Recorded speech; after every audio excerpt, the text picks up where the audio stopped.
So, kita nyo naman yung truck is panay ang ano niya, andar-andar, atras-atras, abanti-abante, kasi kailangan niyang sundan kung saan ang hahakutin na naman ng mga tao, kasi di pwede malayo yung truck doon sa ano, sa naghahakot dahil mabigat masyado yung tubo.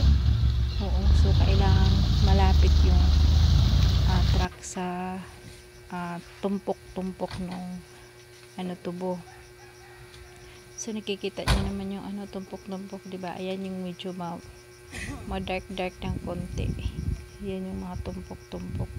Oh, tapos ito namang maliliit na parang puti-puti. Yan yung ipaka. Kumbaga, pangtanim siya ulit.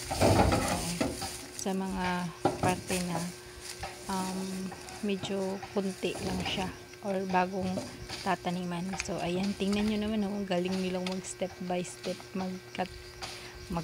mag-climb pala, magkat-kat sa Bisaya, magudang kunoy mo sa kaghagdan, magkat-kat katunin mo ng hagdan ana siya. Pero sa Tagalog, mag-Tagalog sa takay kay makaintindi yung iba ng Bisaya.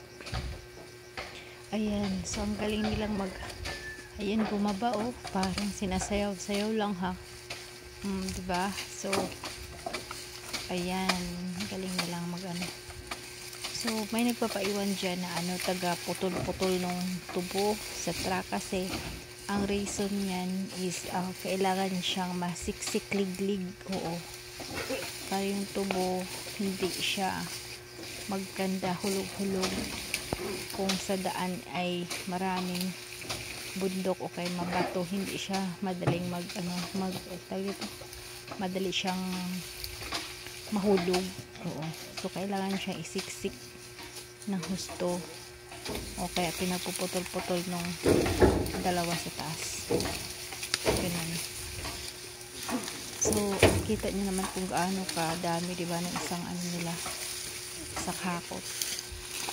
Mabigat yan, as in talaga mabigat yan, kasi yung isang tumpok na yan nasa 50 piraso ang kapiraso pala. Oo, so mabigat talaga, diba? So kita nyo naman yan.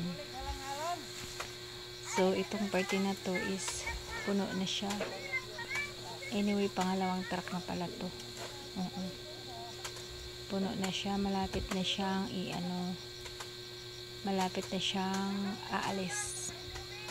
Oo, kaya punuan na.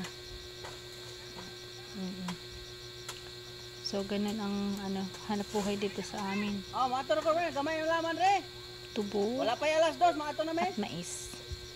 Kung maganda ang iyong lupa at mahal ang kilo ng asukal, magtubo ka na. Oo, ganun yun. So ayan, ang galing nila talagang buwaba. Pero ako, takot ako niyan.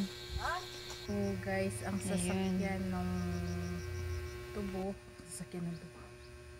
ang tubo, yung sinakyan ng tubo, kinargahan ng tubo, ayan na, palabas na ng kampo man tawag ng ano, pagawas na sa kuan ba, tubuhan. Ikaduhang truck, ikaduhan siya ka-truck. So ayan na yung ano guys,